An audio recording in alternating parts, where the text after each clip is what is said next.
नमस्कार दोस्तों, जय हिंद। आप सभी का बहुत बहुत स्वागत है एक और मजेदार वीडियो में। मैं हूं गौरव, मेरे साथ है डीसी। आप देख रहे हैं जीएस रिएक्शन।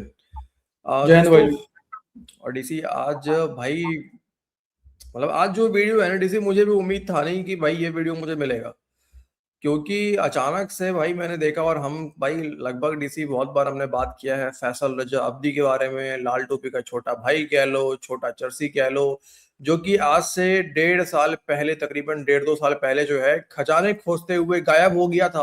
और कोई आप कह रहे थे कभी कि वो जापान निकल गया है, कोई कह रहा है फिलिस्तीन चला गया था, पता नहीं मतलब अजीब अजीब बातें हो रही थी सर। आज अचानक से सर वो सामने आ गया है।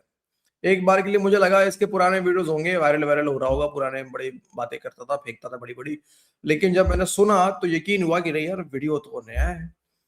और भाई आज भी डीसी पुराने मतलब जिस तरह से होता है ना, उतने दिनों से सर खजाना खोज रहा है, कुछ मिला नहीं, और बौखला के सर सामने आया है और पूरे भयंकर लड़ रहा है एंकर के साथ में।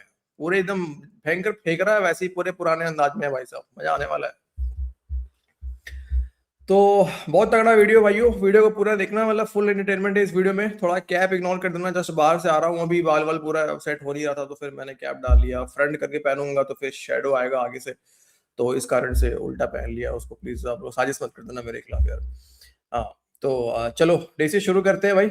ओके, और दोस्तों अगर नए ओके। हैं चैनल पे, प्लीज सब्सक्राइब कर लीजिए, बेल आइकॉन को प्रेस कर लीजिए, और कमेंट बॉक्स में आज तो भाई मजा आएगा आपको। हाँ चलो। नाज़रीन, आज की दुनिया एक फैसला कौन मोड़ पर खड़ी है, जहां जंग सिर्फ हथियारों की नहीं है, बयानिए सच और प्रोपेगेंडे की भी है।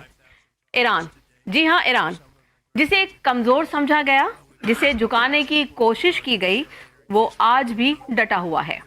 और सबसे बड़ी बात, क़यादत पर हमलों और अली ख़ामनेई की शहादत के बावजूद ये हौसले पस्त नहीं हुए हैं, ये मुज़ाहमत नहीं रुकी, बल्कि ईरान पहले से ज़्यादा मजबूत होकर सामने आया है।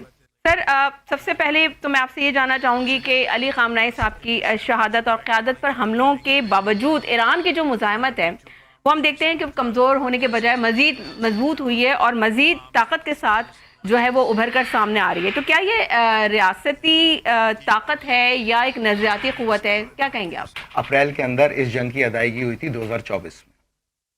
2024 में ये अदायगी की थी अरब बादशाहों ने 4,000 अरब डॉलर की। ये जो कहते हैं ना हमने मंसूबे बनाए, बिजनेस करना है, कौन सा बिजनेस करना है, कौन से मंसूबे हैं? तुम्हारा मंसूबा तो ये था इंडिया से लेके और यरूशलेम तक कॉरिडोर बनाना, ये मंसूबा था। ये 4,000 अरब डॉलर किस चीज के दिए अरब बादशाहों ने? ये हिजबुल्लाह के खात्मे के दिए, अच्छा, अंसारुल्लाह के खात्मे के दिए, जी, ईरान के अंदर रिजीम चेंज के दिए, उसके वसाइल पे कब्जा करना, और उसके तो वसाइल सर के अंदर अमेरिका का जो डोनाल्ड ट्रंप की जो पॉलिसी थी regime change. Complete my sentence please. Okay okay, आप कंप्लीट कर लें फिर मैं। ये पैसे दिए इनको ताकि ये ईरान के अंदर रिजीम चेंज करें और उसके तेल और गैस की मादनियात के ऊपर हिस्से तक तकसीम हो गए। इसके अंदर अमेरिकन, सहूनी और अरब बादशाह बाकायदा मुलविस। ये पैसों की अदायगी हो चुकी है, कुछ पैसे अमेरिका को मिल चुके हैं। डोनाल्ड ट्रंप बगैर पैसों के जंग नहीं लड़ा करता, और बाकी की अदायगी ईरान में रिजीम के खात्मे के साथ ही कर दी जाएगी। ये वो 4,000 अरब डॉलर हैं जो 2024 और 25 के अंदर डंके बज रहे थे, जिनके कि ये किस चीज़ के बुला के मेहमान बना के जहाज़ों के साथ इन पैसों का अनाउंस किया गया। दर हकीकत वो पैसे ईरान के खात्मे के लिए दिए गए, इसकी पेमेंट हुई है।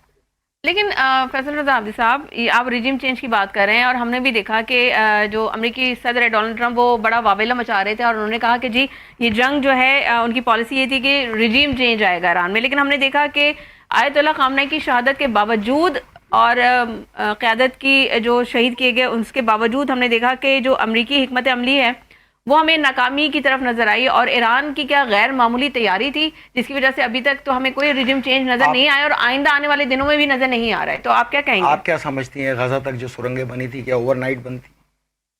40 साल से फ़लस्तीन की एक एक अवाम का, खुद फ़लस्तीन से अगर आप पूछो, हमास से पूछो कि तुम्हें सपोर्ट किसने की, वो कहते हैं वाहिद ईरान ने। हमें किसी चीज़ की कमी नहीं होने दी। उनके बच्चों के पैम्पर से लेके उनके असला तक सब ईरान ने फराम किए। इस जंग की ईरान का वजूद ही बैतुल मुक़द्दस की आज़ादी है, उसका असूल ही यही है। तो उस असूल के अंदर जो जो साथ खड़ा होता गया उसका इत्तेहादी बनता चला गया। ईरान ने कोई कम तो नहीं अपने जनरल शहीद कराए। ईरान की तमाम डिग्निटीज़ जो शहीद हुई हैं वो बैतुल मुक़द्दस की आज़ादी के लिए हुई हैं। फ़लस्तीनियों की हिमायत हम इसलिए करते हैं कि वो बैतुल मुक़द्दस के इस वक्त सफ़ा अव्वल के मुजाहिद हैं। आपका मसला ये है ही नहीं कि जी ये मुजाहिदीन की जंग है या फ़लस्तीन की जंग है या गज़ा की जंग है, ये गलत तस्वर है। जंग है मस्जिद अक्सा की आज़ादी की, बैतुल मुक़द्दस की आज़ादी की, अल्लाह ताला के मुक़द्दस घर की, जिसकी हुर्मत खुद कुरान में अल्लाह ताला ने बयान की है। और हम इस ईमान पे खड़े हुए कि जिन हुर्मतों को कुरान में बयान किया जाए वो कभी नहीं गिर सकती, इसलिए कि उसके मुजाहिद अल्लाह ताला ने साथ में तैयार किए। ईरान जितना ऊपर है 60% इतना ही ज़ेर ज़मीन। ईरान को समझने के लिए बहुत बड़ा दिल और गुर्दा चाहिए। हम तो 17 साल से ईरान की यहाँ पे पैरवी कर रहे हैं, लोग हमें ईरानी एजेंट कहते थे। अल्लाह ताला का शुक्र है कि जब हक और बातिल का मार्का शुरू हुआ, साबित हुआ कि हम 17 साल से हक के साथ खड़े हुए थे। अल्लाह ताला ने हमें सही सिमत में रखा। 25 लाख मिसाइल और ड्रोन है ईरान के पास। लेकिन फैसल साहब, ये जो जंग है, सुने मेरी बात जी, 2.5 मिलियन मिसाइल और ड्रोन है ईरान के पास। सबसे हाई कैपेबिलिटी जो है वो 18,000 किलोमीटर का मिसाइल, सबसे लो जो है वो 300-350 किलोमीटर का मिसाइल, जिसका आप तजिया देख रहे हैं। दौर बदल गया, दुनिया बदल गई, जदीद दुनिया आ गई। दुनिया में ये तैयारे, ये फौज, ये टैंक, ये खत्म हो गए। अब दुनिया में एक नया वॉरफेयर शुरू हुआ है, मिसाइल और ड्रोन। ईरान ने कामयाबी से उससे जंग लड़ी, इसमें कोई इशू नहीं कि हम कितने मारे जाते हैं, हमें मसला नहीं। हमने सिर्फ एक काम करना है, और ये मैं आपको बता दूं, मेरी बात सुने। कासिम सलमानी को मारा, हमने सब्र किया। हसन नसरुल्लाह साहब को मारा, हमने सब्र किया। हाशिम साहब को मारा, हमने सब्र किया। अबुल अली को मारा, हमने सब्र किया। इब्राहिम रईसी को मारा, हमने सब्र किया। अमीर हुसैन अब्दुल्ला को मारा, हमने सब्र किया। इस्माइल आनिया को मारा ईरान में घुस के, हमने सब्र किया। याहिया सनवार को मारा, हमने सब्र किया। ये बताए दुनिया कि इसके कलेजे में ठंड कितनी पड़नी है हमने, और कितनी लाशें देनी। ये बहस मोबाइल से किस लिए चल रहे हैं पाकिस्तान में? भाई जब आपका किरदार ही नहीं है, आपने लेना देना ही नहीं है, तो एक आवाज के हक में आपने चलना है ना। तो 90% आवाम ने आवाज बुलंद करके बता दिया कि आवाज में कितनी ताकत होती है, कि पूरी दुनिया हिल गई। सबसे बड़ी हक की आवाज तो उठी पाकिस्तान से। ठीक है, लेकिन फैसल साहब, ये जो जंग है ये शुरू सबसे बड़ी तो हक की, भाई बहुत आवाज उठी थी। बहुत देख रहा था। अरे पूरी दुनिया सुन रही थी चीखें यार पाकिस्तान से। यार क्या बात कर रहे हो, आपने भी सुनी थी? हाँ बिल्कुल। जब आसिम मुनी डंडा लगा रहा था, चीखें निकल रही थी। यार एक रैली सही से प्रोटेस्ट ना कर पाए पाकिस्तानी अपने पाकिस्तान के अंदर में, ना इजराइल के खिलाफ और ना ईरान के हक में, दोनों में से कुछ भी नहीं कर पाए। अरे यार, ये आया कहाँ से यार निकल के, सारा समझ में नहीं आ रहा। पता नहीं यार, देखो सर, अभी और लड़ेगा। अभी जो है इस बात के ऊपर हुई थी कि ऑब्वियसली जो इजराइल और अमेरिका का यही जो है मौक़िफ़ था कि जी आप जो है एटॉमिक पावर का यूज़ नहीं कर सकते। ये कोई इस्लाम की जंग नहीं थी बेसिकली, ठीक है ना। तो अब इसको ये रंग दे देना भी जायज़ नहीं होगा। दूसरी बात मुझे बता दीजिएगा। एक मिनट, आप इस्लाम की तशरीह करना जानती है? आपको पता है इस्लाम क्या है? जी सर, बचपन से सुनते आ रहे हैं आप लोग के लिए कि बैतुल मुक़द्दस हम आज़ाद कराएंगे, इस्लाम के जिहाद के ठेकेदार तो हम हैं, इस्लाम का परचम हमारे पास है, आप लोगों के पास तो आप लोग तो कहीं नजर नहीं है। आप यहाँ बैठ के अब ये बताएंगे कि इस्लाम की जंग नहीं है, ये एटमी हथियारों की जंग है। तो मैं आपको ये बात कान खोल के सुन लीजिए। जिस दिन ईरान का इनकलाब इस्लाम बरपा हुआ है, उसकी बुनियादी निशानी, उसकी बुनियाद ही बैतुल मुक़द्दस की आज़ादी थी, फ़लस्तीनियों की हिमायत थी। पूछना तो ये है कि ये फ़लस्तीनी तो सारे आप लोगों में से थे ना, आप लोग कहाँ हैं? किधर हैं वो जिन्होंने जिहाद के फतवे दिए? तो उनको सामने लाओ ना, किधर है? लेकिन ये जिहाद और मतलब इसकी इस्लाम के जिहाद की जंग तो थी नहीं ना जो शुरुआत हुई है। किसने कहा आपको नहीं थी? ये आप गलत फहमियां क्यों पैदा कर? किसने कहा आपको? आप मुझे एक दलील तो ये नहीं था ना, एक दलील दो सर। बेस तो ये नहीं। इसी प्रोपेगेंडे को खत्म करने के लिए 2023 और 24 में मैं आया। अब 1.5 साल बाद मैं अगर उतरा हूं तो इस प्रोपेगेंडे का मुकाबला करने उतरा हूं। आओ जिसमें हिम्मत है, जो ये फार्मूला रखते हैं, और मेरे सामने बैठो और साबित करो इस्लाम की जंग नहीं है। ठीक है। अच्छा, आप साबित करके जाए ना। आपने इतनी बड़ी बात कर दी, आप कह रही हैं इस्लाम की जंग नहीं थी। कैसे नहीं थी सर? क्योंकि दुनिया भी ये कह रही थी कि मुज़ाकरात पूरी दुनिया कौन सी दुनिया है? अमेरिका आपकी दुनिया है सर, इस्राइल आपकी दुनिया है, ये अरब बादशाह आपकी दुनिया है। ये दुनिया आपकी दुनिया वो है जो अल्लाह ताला ने बनाई, हुक्म वो है जो अल्लाह ताला ने बयान किया। बैतुल मुक़द्दस की अगर कुरान के अंदर हुर्मत बरकरार है, आप लोग किधर हैं?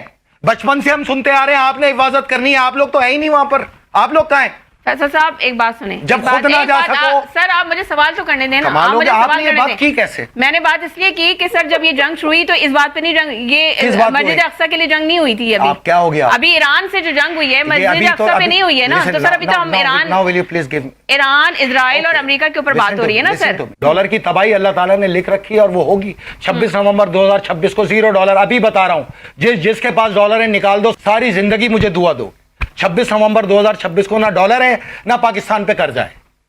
इस जंग का सारा फायदा जो एक मुल्क को उठाएगा 83 मुल्कों में। आप एक बहुत बड़ी बात कर रहे हैं। मैं ये कर चुका हूं बातें सारी। ये 14 किस्तें मैंने अक्टूबर 2023 से और मार्च 2025 तक की, उसमें सब बताया हुआ है। तो आप ये कह रहे हैं कि डॉलर जो है वो उसकी वैल्यू डाउन होने जा रही है, हो चुकी है। मेरी बहन इस वक्त 7 से 8% डॉलर गिर चुका है और मजीद गिरेगा। अरे तबाह हो जाएगा। ₹1 के $10 लिख लो मेरी।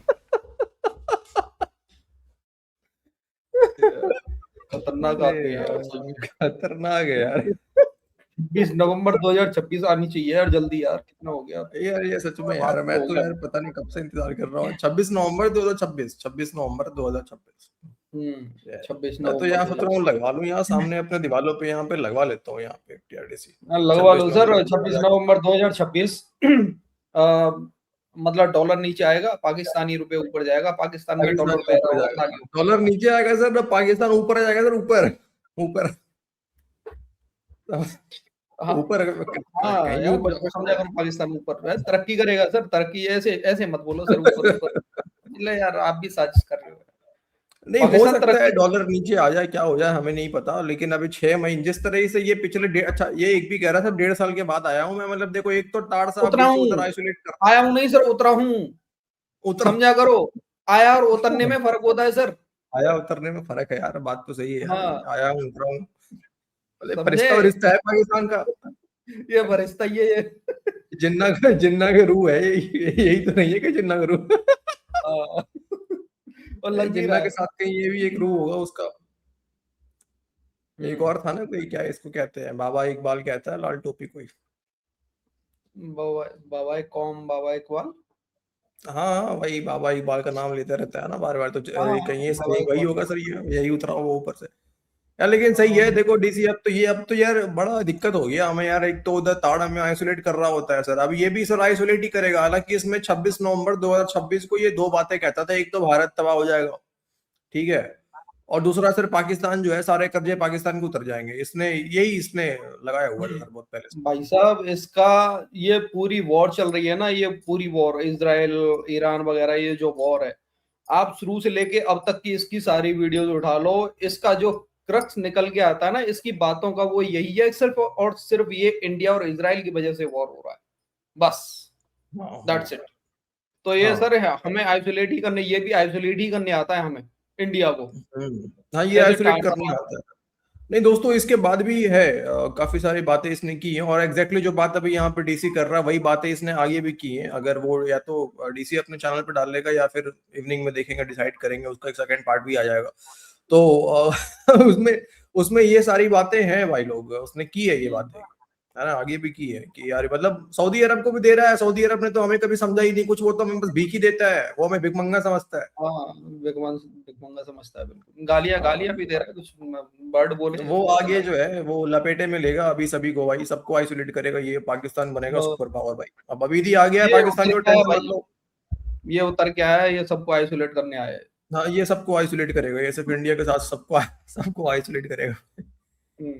तो भाई साहब चलो दोस्तों, तो आज के इस वीडियो में इतना ही। हम उम्मीद करते हैं मजा आपको आ गया होगा। अब ये ट्रेलर है, अब देखो हम तो यही चाह रहे हैं डीसी कम से कम इसी बीच में, अब देखो हिलाली तो है नहीं, लाल टोपी तो गजवाए वॉशरूम में पड़ा रह रहा है, एक थोड़ा उधर कभी कभी जो है ताड़ा आइसोलेट करता है, और बड़ा चर्ची सर थोड़ा सा वो तो अब उम्र हो गया सर, तो लेकिन कम से कम इसका आना जरूरी था हमारे लिए दोस्तों। तो एक और एंटरटेनमेंट दोस्तों, चैनल को सब्सक्राइब कर लीजिए आप लोग, मजा आने वाला है। मिलते हैं आपसे अगले वीडियो में, कमेंट कीजिए। वीडियो को अंत तक देखने के लिए आप सभी का बहुत बहुत धन्यवाद। जय हिंद दोस्तों। जय हिंद भाई लोग।